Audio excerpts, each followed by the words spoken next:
Com ja sabeu, el Casal Camprodoní ha engegat una campanya aquí al Verkami en la qual pretenem poder obtenir tota la sèrie de diners que ens fan falta per poder digitalitzar la nostra sala del cinema. Com molt bé ja sabeu, a partir del dia 1 de gener de l'any del 2015, del proper any,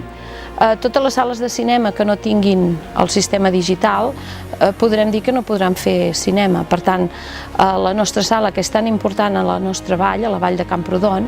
ens hem marcat aquest repte per tal de poder-ho aconseguir. Ja sabeu que aquesta entitat, sense ànim de lucre com és el Casal Camprodoní, que té 110 anys d'existència i que moltes generacions dels nostres camprodonins i camprodonines han tirat endavant, no sempre ho ha tingut planer, per dir-ho d'una manera, ha passat diferents etapes, no? I aquesta podríem dir que també és una etapa difícil per nosaltres, però que també amb l'ajuda de tots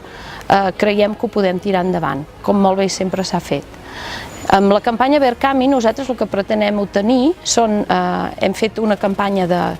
6.000 euros, però que ho farem en dues fases. La primera fase serà d'uns 3.000 i si això ho aconseguim, que esperem que sí amb l'ajuda de tots vosaltres, doncs després en farem una segona fase de 3.000 euros més.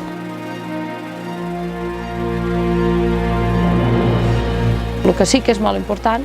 és que no deixem de caure al cinema i per la nostra vall, a més, pensem que el cinema és molt més que un simple cinema. La nostra sala de cinema sabeu que tothom se'n beneficia i per tant no només és veure el cine els caps de setmana o durant tota l'època d'estiu o d'hivern, en època de vacances que ho fem més diàriament, sinó que la sala de cinema és molt més que una sala de cinema i aquí tots hi hem fet alguna cosa, des de pastorets, des de xerrades, des de diferents actes culturals, obres de teatre, etc. Per tant, crec que totes les entitats de la nostra vall tindrien una gran pèrdua si haguéssim de tancar la sala. Moltes gràcies a tots.